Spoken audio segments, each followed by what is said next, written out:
Bonjour à tous. Alors, WordPress, nous nous apercevons que c'est un des CMS les plus répandus. C'est même d'ailleurs le plus répandu. Si vous regardez les statistiques qui datent de 2024, eh bien vous voyez que WordPress représente 43,6% de tous les sites web mondiaux. Si on regarde la part de marché euh, de, de l'ensemble des CMS, WordPress représente alors 62,1%. Ça veut donc dire qu'environ un site sur deux est fait sur WordPress. Tout le reste des outils, que ce soit des CMS ou des langages de programmation qui publient des sites web, ne représentent que l'autre partie des 50%.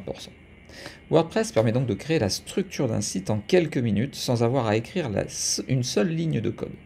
Cela simplifie grandement la tâche de l'utilisateur.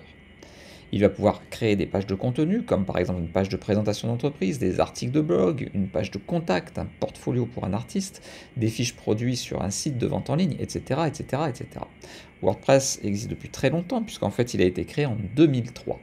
Au départ, c'était juste un moteur de blog, et depuis, il publie très régulièrement de nouvelles versions. Aujourd'hui, nous en sommes à la version 6, qui est sortie en mai 2022, et depuis cette version 6, il y a des versions, il y a des améliorations mineures qui sortent. À l'instant où je publie cette vidéo, nous en sommes à la version 6.2.8. WordPress, c'est un logiciel qui a été écrit en PHP, un langage de programmation spécialisé dans la création de sites internet.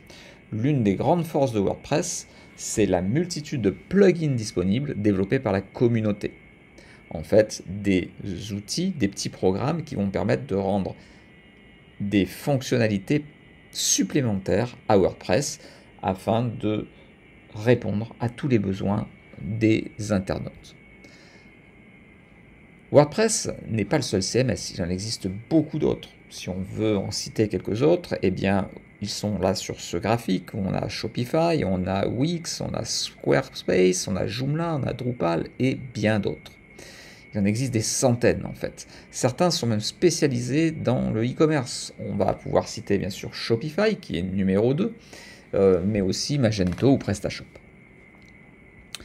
Bien entendu, là aussi, il en existe beaucoup d'autres. Alors attention, maintenant qu'on parle de WordPress, il ne faut pas confondre wordpress.com et wordpress.org. WordPress.org, c'est un site web qui va permettre de trouver tout un tas de ressources sur WordPress. Donc les dernières versions logicielles, des plugins, des thèmes et bien d'autres choses encore. WordPress.com, c'est une plateforme d'hébergement qui va vous permettre de créer votre site web WordPress bien sûr, en quelques clics. Donc attention, WordPress.org est une société non commerciale, alors que WordPress.com est commercial. C'est une plateforme vraiment commerciale. Alors, l'adresse de votre site, par défaut, si vous utilisez des versions gratuites, eh bien, elle prendra la forme suivante, c'est-à-dire qu'il y aura le nom du site, et ça se terminera par .wordpress.com. Bien entendu, lorsque vous passez sur des versions payantes, eh bien, vous pourrez, bien entendu, remplacer ce nom de domaine qui se termine par wordpress.com par votre propre nom de domaine. Sur cette plateforme, tout est géré automatiquement, les mises à jour se feront toutes seules et vous n'aurez pas à vous embêter sur la partie technique. Vous aurez juste à vous inquiéter de la création de contenu. Par contre, il y a forcément un inconvénient, on n'a pas directement la main sur le code et on ne pourra pas faire de modifications directes. Il faudra installer des thèmes, des plugins qui sont disponibles sur la plateforme. Vous ne pourrez pas aller uploader des plugins autres. C'est la limite.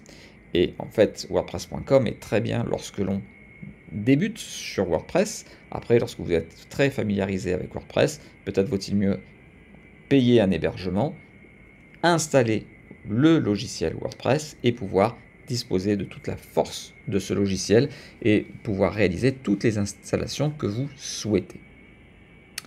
J'espère que cette vidéo vous a plu. Si c'est le cas, eh bien n'hésitez pas à la liker. Pensez également à vous abonner et n'hésitez pas non plus à poster des commentaires. Ça permettra comme ça d'engager une discussion et de rendre ces petites vidéos plus vivantes, plus intéressantes et plus interactives. C'est ce que finalement nous recherchons tous.